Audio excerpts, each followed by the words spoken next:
ضرور کیونکہ اب ان کے پاس کافی فارغ وقت ہوگا، کیونکہ ان کی جماعت نے ان کو ٹکٹ کے قابل جو ہے ان کو نہیں سمجھا. میں حیران ہوں کہ اتنی خدمت کے بعد بھی ان کو ٹکٹ نہیں مل رہا، تو کس قسم کی خدمت ان کو چاہیے؟ کیا کبھی انہوں نے نواز شریف صاحب کی بھی یہ ڈیٹیل مانگی ہے؟ کیا کبھی زرداری صاحب کی مانگی ہے؟ ہماری مانگی ہے. ہم تو کہتے ہیں دیں، سامنے لے کے آئیں. کون سی سہولیات آپ نے عمران خان صاحب کو دی ہیں؟ دوسری چیز اس میں یہ ہے کہ بہت سے ایکسپینسز وہ اپنے خود بھی اٹھاتے ہیں. فارمر پرائم منسٹر ہیں، ان کے استحقاق سے زیادہ اگر ان کو کوئی ایک چیز بھی ملی ہے بالکل ان سے واپس لیں. لیکن یہ بہت ہی فروئی اور بہت ہی سطحی قسم کی چیزوں میں قوم کو الجھایا جا رہا ہے. اصل جو مسئلہ ہے وہ یہ ہے، قوم کے مینڈیٹ پہ ڈاکہ پڑ چکا ہے، آئین کی خلاف ورزی ہو چکی ہے، آرٹیکل 6 کی خلاف ورزی ہوئی ہے، کیونکہ آئین کو سپورٹ کیا جانا اس کے برابر ہے جب آپ ایک آئینی عمل کو روکتے ہیں، کیونکہ الیکشن ایک آئینی عمل ہے اور اس پہ ڈاکہ پڑ چکا ہے. قوم کا مینڈیٹ جس کو ملا اس کے برخلاف ان لوگوں کو بٹھایا گیا ہے اور دھڑلے سے ڈنکے کی چوٹ پہ دن کی روشنی میں مینڈیٹ پہ ڈاکہ پڑا ہے. میاں شہباز شریف، میاں نواز شریف، مریم صاحبہ، احسن اقبال صاحب، خواجہ آصف صاحب اور عطا تارڑ صاحب اور بے شمار ان کے لوگ اپنی ذاتی گھر کی سیٹیں ہار چکے ہیں. لیکن اس پہ میں بحیثیت صحافی کیا کروں علی محمد خان صاحب؟ اس پہ میں کیا کروں جب ری کاؤنٹ میں ان پہ ٹھیک آنا چاہیے، اصل ایشوز پہ آنا چاہیے. اس وقت آپ کا ملک ایسی صورتحال میں ہے کہ اس وقت قومی لیڈرشپ کو باہر نکال کے سر جوڑ کے بیٹھنے کی ضرورت ہے. میں اس پہ آ رہا ہوں کہ بیٹھنا کیسے چاہیے مل کے. آپ ہمیشہ میرے پروگرام میں بھی اور دیگر پروگراموں میں بھی مل بیٹھنے کی بات کر رہے ہیں. میں ایگری کرتا ہوں، آپ ہمیشہ ایک افہام و تفہیم کی بات کرتے آ رہے ہیں، لیکن اس سے پہلے جب آپ یہ ڈاکے کی بات کرتے ہیں مینڈیٹ کی، پہلے ان کو ماننا پڑے گا. میں آ رہا ہوں، میں آپ کو سناتا ہوں. پہلے رانا ثنا کی سٹیٹمنٹ بھی میں نے سنا. بیٹھ کے بات کرنے کا کوئی فائدہ نہیں ہے. ایک نقطہ اور سن لینا اس پہ مینڈیٹ کے اوپر. بلا شبہ دھاندلی ہوئی ہوگی، لیکن جب ری کاؤنٹنگ کا عمل شروع ہوا ہے ابھی، تو پنجاب میں 2 قومی اسمبلی کی سیٹوں پہ ری کاؤنٹ ہوا تو پی ٹی آئی ہار گئی، جو آزاد امیدوار جیتے تھے. 3 صوبائی اسمبلیوں کی سیٹوں پر ہوا، وہ بھی پی ٹی آئی ہار گئی. اس پہ کیا کیا جائے؟ بہت اچھا سوال آپ نے کیا ہے. دیکھیے، قانون الیکشن کا یہ کہتا ہے کہ جب نوٹیفیکیشن ہو جائے، جب الیکشن کمیشن نوٹیفائی کر دے اور ممبر اوپر سے اوتھ بھی لے لے، حلف اٹھا لے، ممبر بن جائے صوبائی قومی اسمبلی کا، دا مومنٹ جس وقت الیکشن کمیشن کی نوٹیفیکیشن ہو جاتی ہے اور ایک شخص وننگ کینڈیڈیٹ ڈکلیئر ہو جاتا ہے، پھر الیکشن کمیشن کا ڈی سیٹ کرنے کا اختیار چلا جاتا ہے ری کاؤنٹنگ کا. وہ پھر چلا جاتا ہے ٹرائیبیونل میں، الیکشن ٹریبیونل. اب آپ نے جن چیزوں کی بات کی ہے، میں آپ کو صرف 2 ایگزامپل بتاتا ہوں، اس سے کلیئر ہو جائے گا. ایک ہمارے ہیں گجرانوالے سے بلال اعجاز صاحب. جی، بلال اعجاز صاحب جیتے اور ٹھیک ٹھاک مارجن سے جیتے، 10,000 پلس کا ان کا مارجن تھا. قیوم نارا صاحب ہیں مسلم لیگ نون کے، ہمیشہ جیتے آئے ہیں، اس بار بلال اعجاز جیتے ہیں.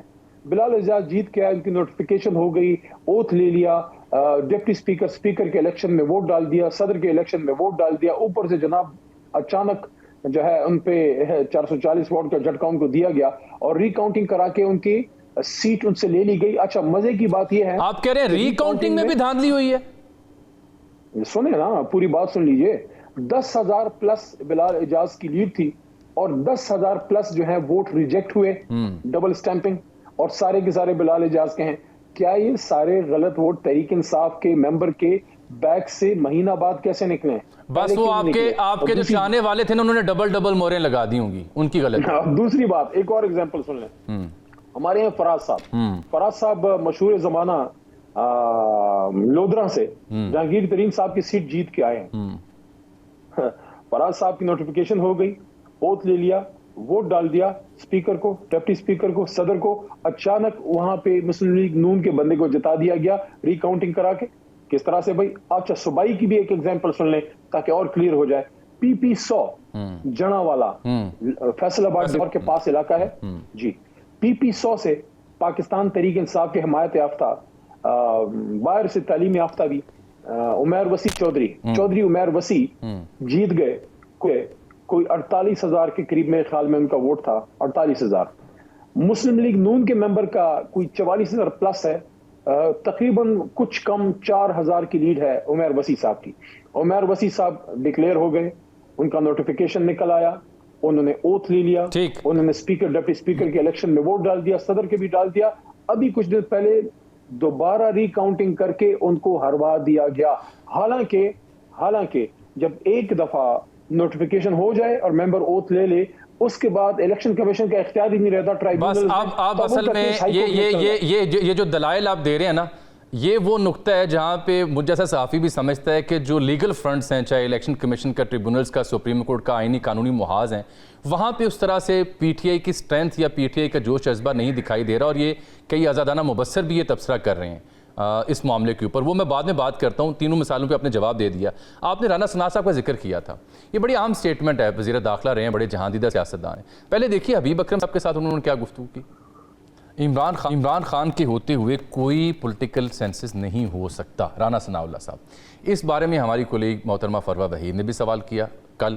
وہ کیا کہہ رہے تھے جواب میں وہ بھی دیکھ لیجیے اور سن لیجیے. جب تک بانی پی ٹی آئی ہیں تو اس وقت تک پرابلم تو نہیں ختم ہو سکتا اور ان کا وجود جو ہے وہ ان کا وجود ہی پرابلم ہے. علی محمد خان صاحب یہ آپ نے جملہ بھی سن لیا. ایگزیکٹ کوٹ اینڈ کوٹ میں نے سنا ہے خود سے نہیں کہہ رہا. ان کا وجود ہی پرابلم ہے. جب تک بانی پی ٹی آئی ہیں پرابلم ہے. عمران خان کے ہوتے ہوئے پولیٹیکل کنسنسس نہیں ہو سکتا. یہ تین سرخیاں ہیں جو ان کی اس بیان سے نکلتی ہیں. یہ اعتراف شکست ہے یا is it something that can incite something else? میں نہیں سمجھ پا رہا. دیکھیں اعتراف شکست تو ہے لیکن بہت ہی سنگین بیان ہے خاص کر ایک ایسے شخص سے جو سابقہ وزیر داخلہ رہا اور وہ وزیر داخلہ جن کے نیچے حکومت کے دوران سابق وزیر اعظم عمران خان صاحب پہ وزیر آباد میں جان لیوا حملہ ہو چکا ہے. ان کے بدن پہ گولیاں لگ چکی ہیں اور وہ کیس ابھی تک جو ہے التوا کا شکار ہے. عدالتوں میں اس کا کوئی رزلٹ نکل نہیں رہا جس پہ عمران خان صاحب کی اپنی مرضی کے مطابق ایف آئی آر بھی درج نہیں ہو سکا. تو ایسی حالت میں سابق وزیر داخلہ جو کہ ان کے پنجاب کے صدر بھی ہیں اور ایک عرصہ ہوا وہ میاں صاحب کی فیملی کے بڑے قریب ہیں. ماضی میں پنجاب کے وزیر داخلہ یعنی لا منسٹر بھی تھے جب ماڈل ٹاؤن کا وہ ایک سنگین واقعہ ہوا تھا. میں سمجھتا ہوں کہ ان سے شاید ان لوگوں نے سبق سیکھ لیا ہوگا.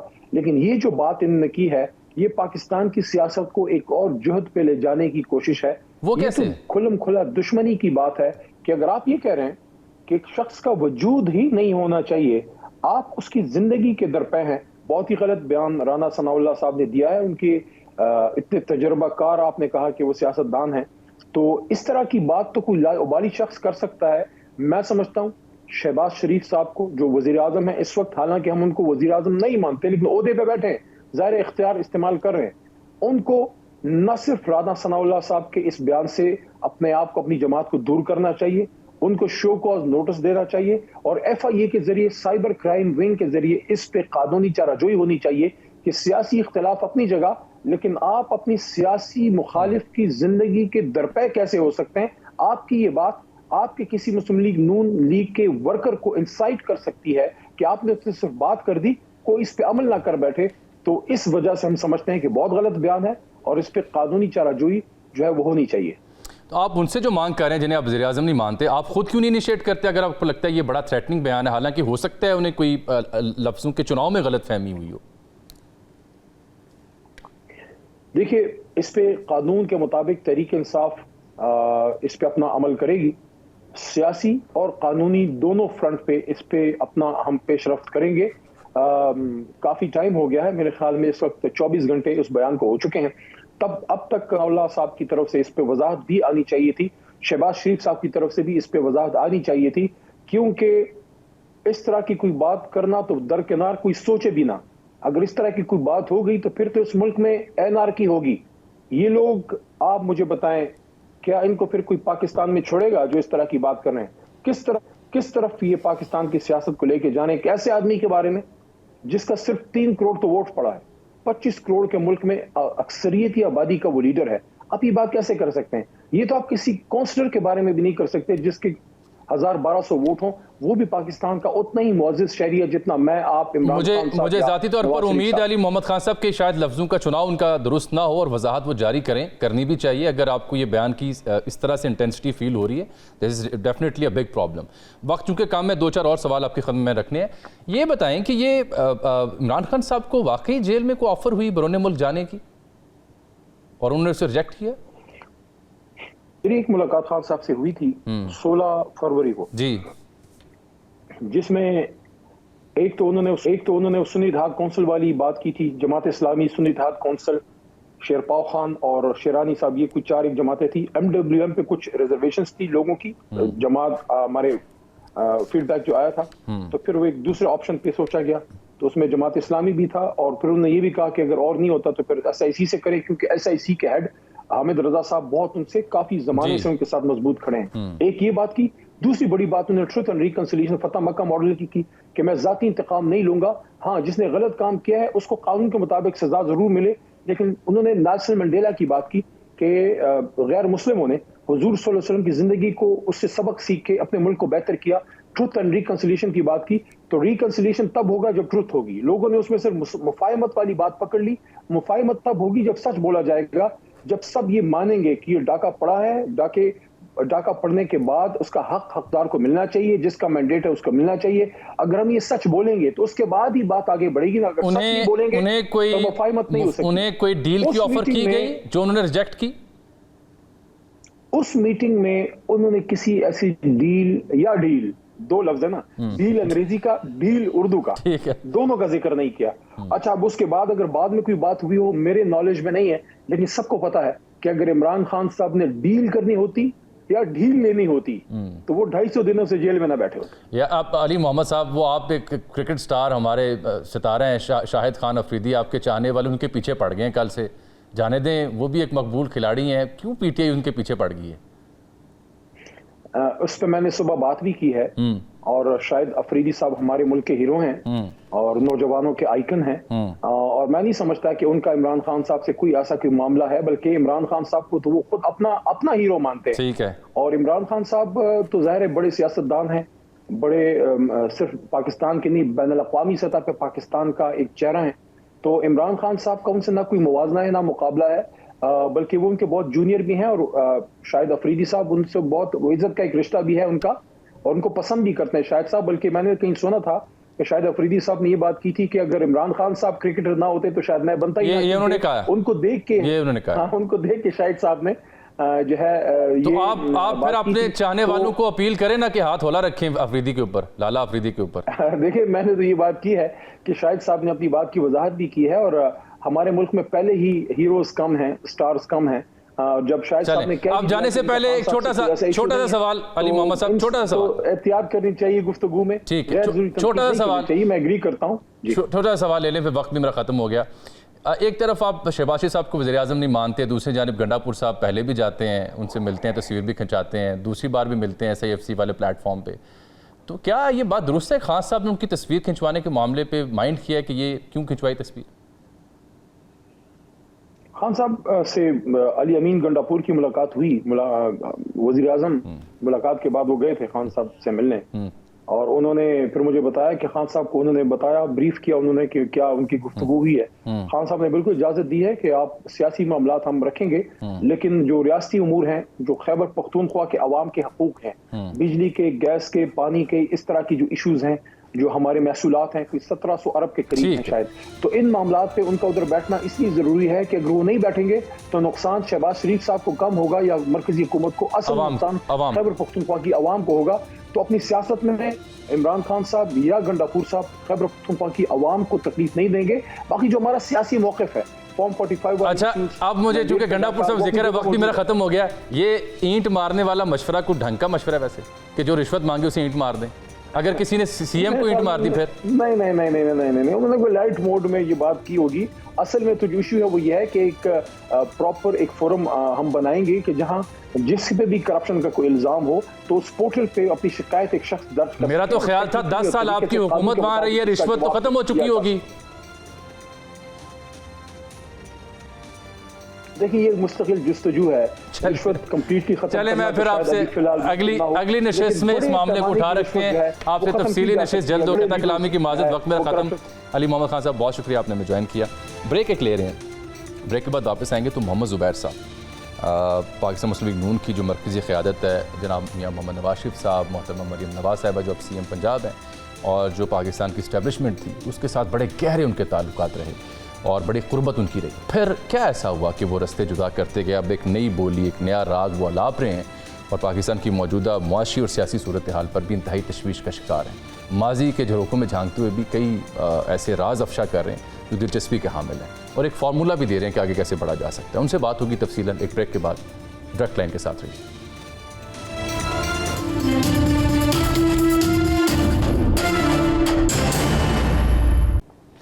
ڈائریکٹ لائن میں ایک بار پھر سے خوش آمدید. اور ڈائریکٹ لائن پر بھی ہمارے ساتھ موجود ہیں براہ راست محمد زبیر صاحب، سینئر رہنما ہیں، سیاستدان ہیں، پاکستان مسلم لیگ نون کی قیادت کے بڑے قریب رہے، اسٹیبلشمنٹ کے بڑے قریب انہیں سمجھا جاتا تھا. پاکستان کی جو معاشی صورتحال ہے اس پہ گہری نظر رکھتے ہیں اور مجھے اطلاع ملی کہ ڈونلڈ لو کی جو ہیئرنگ تھی اس کو بڑے غور سے انہوں نے سنا اور دیکھا اور کئی ایسے نکات انہوں نے آبزرو کیے جو ان ایڈریس رہ گئے ہیں. آفیشلی پاکستان کی گورنمنٹ نے اس پہ رسپونڈ نہیں کیا. اس سے پہلے زبیر صاحب میں آپ سے اس سلسلے میں گفتگو کا آغاز کروں. یہ ابھی علی محمد خان صاحب سے میری بات ہو رہی تھی اور کل رانا ثناء اللہ صاحب مخاطب تھے، پرسوں حبیب صاحب سے بات کر رہے تھے. وہ بار بار بانی پی ٹی آئی کو پرابلم قرار دے رہے ہیں اور کہہ رہے ہیں ان کا وجود ہی پرابلم ہے اور ان کے ہوتے ہوئے کنسنسس نہیں ہو سکتا. یہ رانا صاحب کیا کہہ رہے ہیں اور do you agree with his statement? یہ اعتراف شکست ہے یا کچھ اور ہے؟ کیونکہ علی محمد خان صاحب تو کہتے ہیں کہ انسائٹ کر رہے ہیں.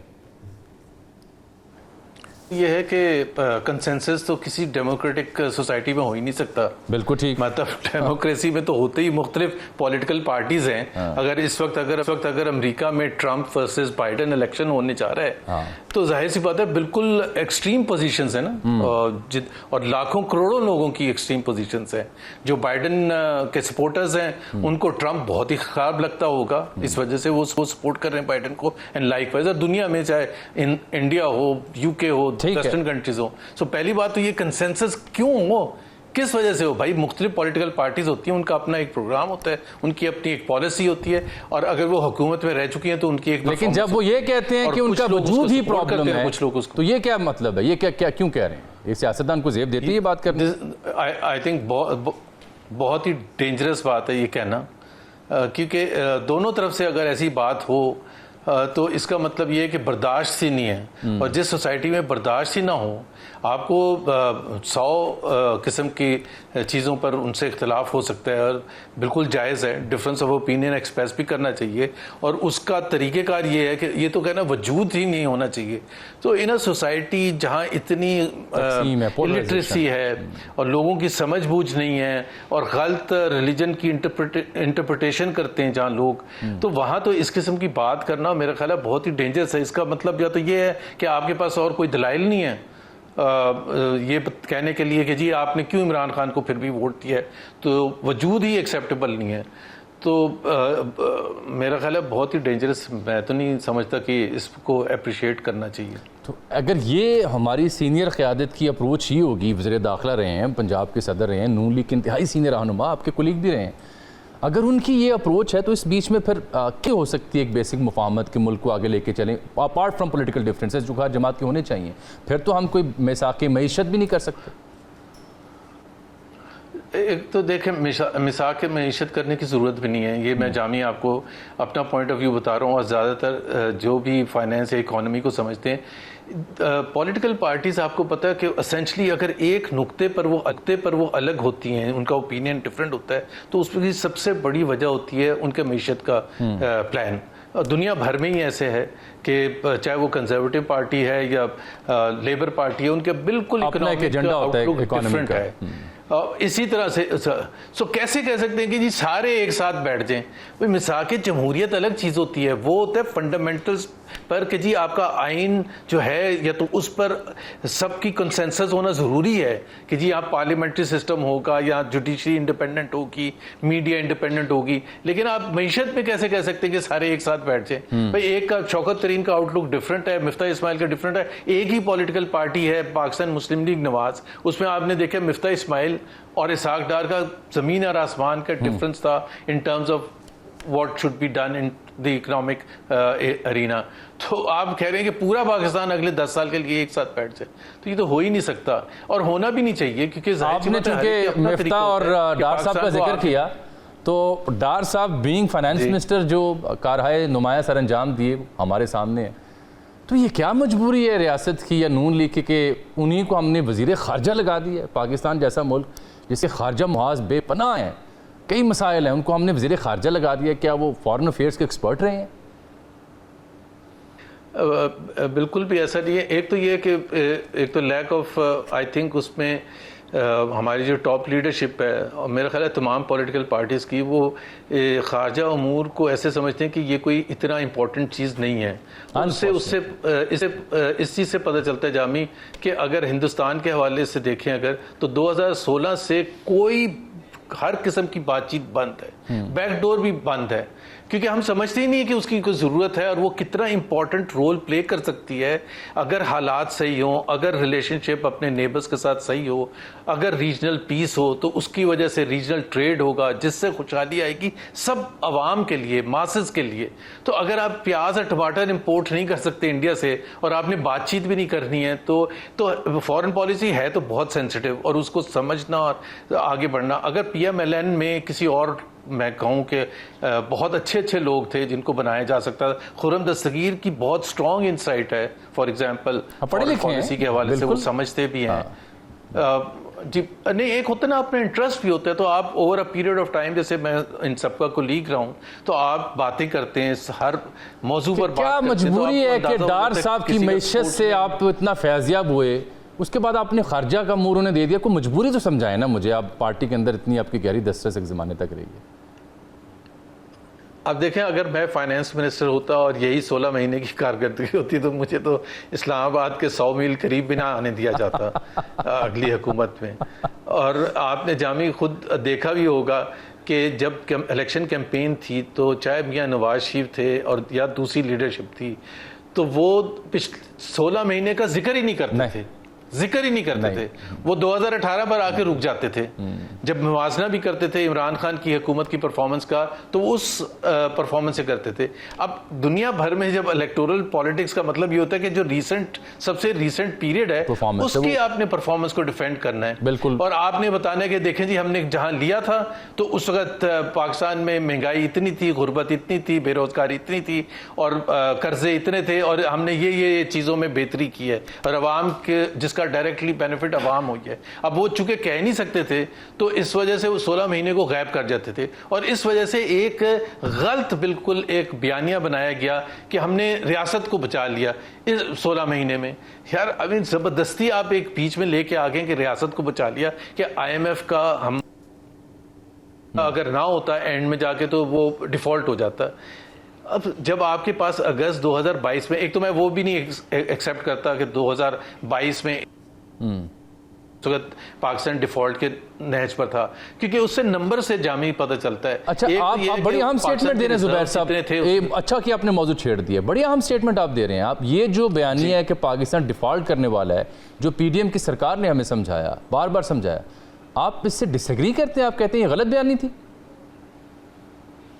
تھی اور اس کا بڑا سمپل سا ہے, کوئی اتنی راکٹ سائنس نہیں ہے, یہ کوئی فائنینس نہ سمجھنے والا بھی سمجھ سکتا ہے اس کو. دیکھیں ڈیفالٹ کس کو کہتے ہیں؟ جو آپ نے ڈالرز کی پیمنٹ کرنی ہے باہر, اس میں اگر آپ نہ کر سکیں تو وہ that can result in default, اور وہ ڈیپینڈ کرتا ہے کہ آپ کے فارن ایکسچینج ریزروز کتنے ہیں. اپریل 2022 میں جتنے پی ٹی آئی کے فارن ایکسچینج ریزرو تھے جہاں وہ چھوڑ کے گئے تھے اس لیول تک آج تک نہیں پہنچے, تو اس وقت زیادہ تھے, اس کے بعد مسلسل کم ہوئے ہیں. آج بھی کوئی $8 بلین ہیں اور ایک وقت تھا جب اسحاق ڈار صاحب تھے $3 بلین سے بھی کم آگے تھے. دوسرا اس کا انڈیکیٹر ایک یہ ہوتا ہے کہ آپ کا ایکسچینج ریٹ کتنا سٹیبل رہا ہے. سو اگر آپ اگست 2021 سے لے کے جب تک وہ ہوا تھا ووٹ آف نو کانفیڈنس وہ دیکھیں تو مڈ 170s میں انٹر بینک ریٹ سٹیبل تھا. اس کے بعد آپ نے بھی دیکھا کہ 340 تک بھی پہنچ گیا, اور وہ بھی 340 بھی ایسے کہ لوگوں کے لیے اتنی مجبوری ہوتی تھی کہ وہاں لکھا ہوتا تھا منی چینجر کے پاس 310 اور لوگوں کو کہا جاتا تھا میں آپ کو 335 کا دلا دوں گا. اور وہ رک ہی نہیں رہا تھا پروسیس. تو ڈیفالٹ کا دوسری بات ہے جو سب سے اہم بات ہے, اگر وہ مان بھی لیا جائے کہ پی ڈی ایم کی حکومت جب آئی تھی تو ڈیفالٹ ہونے والا تھا کیونکہ آئی ایم ایف کے ساتھ جھگڑا ہو گیا تھا, تو مفتاح اسماعیل جب فائنانس منسٹر تھے تو اگست 2022 میں سٹاف لیول ایگریمنٹ ہو گیا تھا آئی ایم ایف کے ساتھ. 29 اگست کو 2022 کو بورڈ نے اپروو کر دیا تھا, 5 سپٹمبر کو آپ کو پیسے بھی مل گئے تھے. تو پھر کون سا ڈیفالٹ ہونا تھا؟ ہاں اس کے بعد جب اسحاق ڈار صاحب آئے ہیں اور آپ کو بھی یاد ہوگا ان کے بیانات جو تھے کہ they can go back and I don't care a damn, we will give them befitting reply. I remember Jio کی اسکرین پہ انہوں نے آنر کیا اسٹیٹمنٹ دی تھی شاہ زیب کے ساتھ. I remember it. جی سو وہ سارا پھنس گیا تھا. اور پھر انہوں نے اسٹیٹمنٹ یہ بھی دی شاہ زیب خانزادہ کو انٹرویو میں کہ ہم اس کا آلٹرنیٹ ہم اپنے دوست ممالک سے لے آئیں گے. اینڈ شاہ زیب نے پوچھا کہ کتنے عرصے میں, انہوں نے کہا in next 2 weeks Saudi Arabia will give. اگلے 9 مہینے سعودی عربیہ نے نہیں دیا تھا, بیکاز سعودی عربیہ نے بھی شرط لگائی ہوئی تھی کہ جب یہ جو آپ کا جھگڑا شروع ہو گیا IMF کے ساتھ, اس وقت جو جھگڑا شروع ہوا تھا اس سے پہلے جھگڑا نہیں تھا. تو زبردستی آپ نے کہنا شروع کر دیا کہ مہنگائی 35% 38% ہوگی, تو آپ نے کہا جی ہم تو ریاست کو بچانے آئے ہیں, ہم تو ڈیفالٹ بچانے آئے. بھائی آپ نے مہنگائی کرنے کے لیے نہیں آئے تھے. تھوڑا ٹائم بھی کم ہے, مختصر ذرا بتائیں مجھے کہ اب 24واں جو ہمارا ایوارڈ ہے وہ IMF کے ساتھ ہونے جا رہا ہے. ہر بار جب نیا ان کے ساتھ اگریمنٹ ہوتا ہے نئی شرائط آتی ہیں, یہ 24ویں کی ضرورت کیوں آئی, نئی سے نئی شرائط کیوں آتی ہیں, اس کو بھگتے گا کون؟ ایک تو یہ 24واں دیکھیں نا, 24واں ہے, یہ ورلڈ ریکارڈ ہے. کسی ملک کو بھی 24 دفعہ IMF کے پاس جانا نہیں پڑا. اس کی وجہ اور سمجھ جو سب کو آنی چاہیے وہ یہ ہے کہ ایک طرف سے آپ کو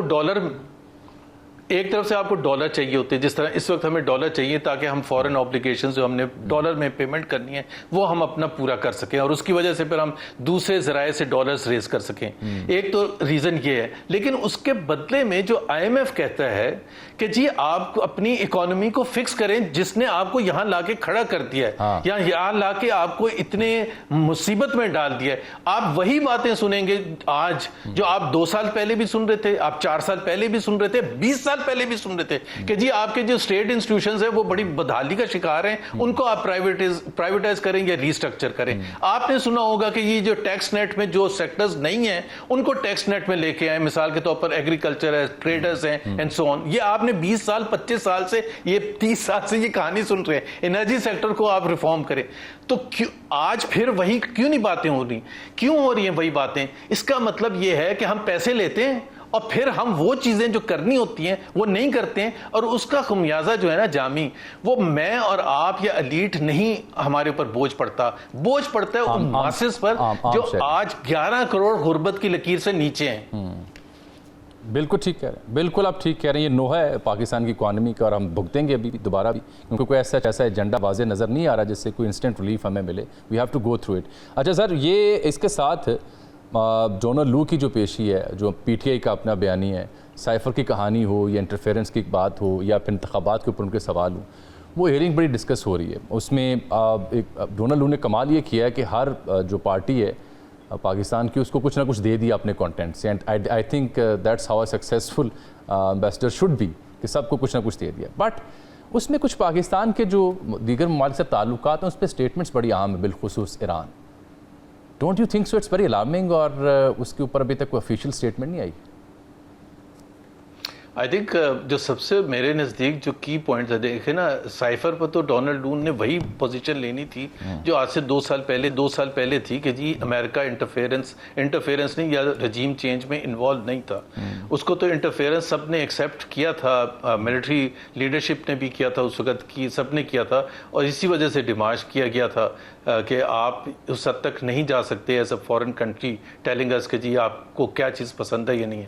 لیکن اس دفعہ جو انہوں نے بیان دیا ہے اور پبلک بیان دیا ہے, اینڈ آئی ایم شاکڈ کہ ابھی تک ہمارے فورن آفس نے یا کسی بھی حکومتی ذرائع نے اس کو ریبٹ نہیں کیا. وہ انہوں نے کہا ہے کہ ہم نے we have warned Pakistan Iran کے ساتھ تعلقات کے حوالے سے, ایران گیس پائپ لائن کے حوالے سے, کہ if they get into bed with Iran تو ہم اس کو پسند نہیں کریں گے. وارننگ دی ہے. سو میرا خیال ہے اس کو تو ڈونلڈ لو پہلے کوئی اتنا پسندیدہ شخص نہیں ہے پاکستان میں, تو اس کے بعد تو میرا خیال ہے ان کو کافی جھاڑ پلانی چاہیے, کم سے کم امریکن امبیسڈر کو بلا کے پاکستان کو اعتراض تو کرنا چاہیے. Very true. اچھا سر, یہ جاتے جاتے میں اس پہ بھی بات کروں گا بعد میں, جاتے جاتے یہ مجھے بتائیں آپ کو کیسے ایک صحافی یاد کرے سابق رہنما پاکستان مسلم لیگ نون, آزاد سیاستدان محمد زبیر صاحب, یا ایک نئی سیاسی جماعت کے بانی محمد زبیر صاحب؟ نہیں, بانی تو میں کبھی بھی نہیں بنوں گا, مجھے اتنی اپنے اوپر کوئی غلط فہمی نہیں ہے. پھر میں پولیٹیکل پارٹی بناؤں گا, لوگ پیچھے آگے کھڑے ہو جائیں گے.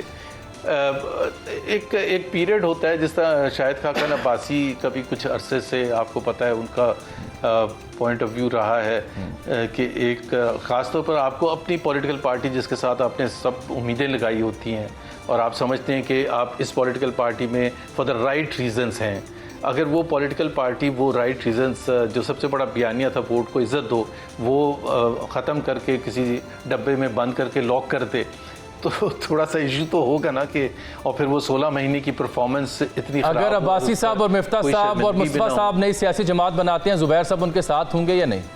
مقصد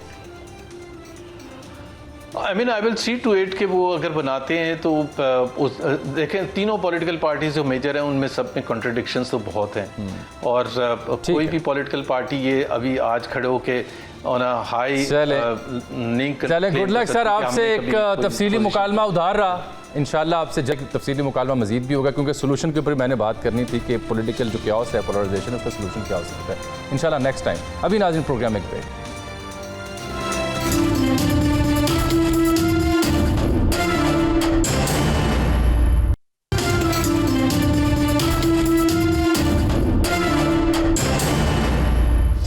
ویلکم بیک ناظرین، ڈائریکٹ لائن میں ڈائریکٹ بات ہوگی عوام کی۔ ہم نے وعدہ کیا تھا، کل میں نے پانی کی کمی کا ذکر کیا، بجلی چوری کا ذکر کیا، لوگوں نے بہت پسند کیا اور کہا کہ یہ حقائق سامنے لاتے رہیں۔ ادارہ شماریات کے مطابق ملک کی آبادی 2.55% سالانہ کی رفتار سے بڑھتے ہوئے 24 کروڑ 14 لاکھ 90 ہزار سے تجاوز کر چکی ہے۔ تیزی سے آبادی بڑھنے والا ملک ہے پاکستان پوری دنیا میں، اور وسائل کی کمی کا یہ عالم ہے کہ اس کی وجہ سے پاکستان کے 60 ملین لوگ، جی ہاں 60 ملین لوگ غربت کی زندگی گزار رہے ہیں، یعنی کوئی 11 کروڑ سے زائد افراد بنتے ہیں جو خطے غربت سے نیچے زندگی گزار رہے ہیں۔ یومیہ پاکستان میں 15,000 بچوں کی پیدائش ہو رہی ہے، 2 کروڑ 52 لاکھ بچے تعلیم سے محروم ہیں پورے ملک میں، میرے اور آپ کے ملک میں۔ 96% شہری جو شہری علاقوں میں رہتے ہیں اور 89 یعنی 89% جو دیہی علاقوں میں رہتے ہیں وہ پینے کے صاف پانی سے محروم ہیں، جس کا میں نے کل بھی آپ سے ذکر کیا تھا۔ 40% جو اموات واقع ہو رہی ہیں پورے ملک میں، اس کی وجہ آلودہ پانی ہے، پانی صاف دستیاب نہیں ہے، جس کی پہلی بہت کمی ہے۔ تیسرا بڑا ملک ہے جہاں پانی کی قلت ہوتی جا رہی ہے پاکستان پوری دنیا میں۔ یونیسیف نے جو رپورٹ دی اس کے مطابق ہر سال تقریباً 53,000 بچے ایسے ہیں جو 5 سال کی عمر کو پہنچنے سے پہلے ہی آلودہ پانی پینے سے موت کی آغوش میں چلے جاتے ہیں، آلودہ پانی کی وجہ سے۔ آئندہ جو 16 برس کا ڈیٹا ہے وہ بتاتا ہے کہ اس کی رہائش کے لیے مزید ہمیں 1.5 کروڑ گھروں کی ضرورت ہوگی جو نہیں ہیں۔ پاکستان میں تقریباً 40% عوام ایسے ہیں پوری آبادی کا جو خوراک کی کمی کا شکار ہے، خوراک ہی دستیاب نہیں ہے، 2 وقت کی روٹی دستیاب نہیں ہے، یہ عالم ہے غربت کا۔ پاکستان کو سالانہ اسی وجہ سے 9 ارب ڈالر کی خوراک درآمد کرنا پڑ رہی ہے۔ 70% آبادی ایسی ہے جن کو پرائمری ہیلتھ کیئر سینٹرز کی سہولت دستیاب نہیں ہے۔ آبادی کو کنٹرول کیے اور وسائل کو بڑھائے بغیر یہ جو مسائل ہیں ان سے چھٹکارا ممکن نہیں، لیکن کسے فکر سیاست میں کہ ان مسئلوں کی جانب بھی توجہ دے۔ یہ ڈائریکٹ لائن میں ڈائریکٹ کی بات کی، اجازت، اللہ حافظ۔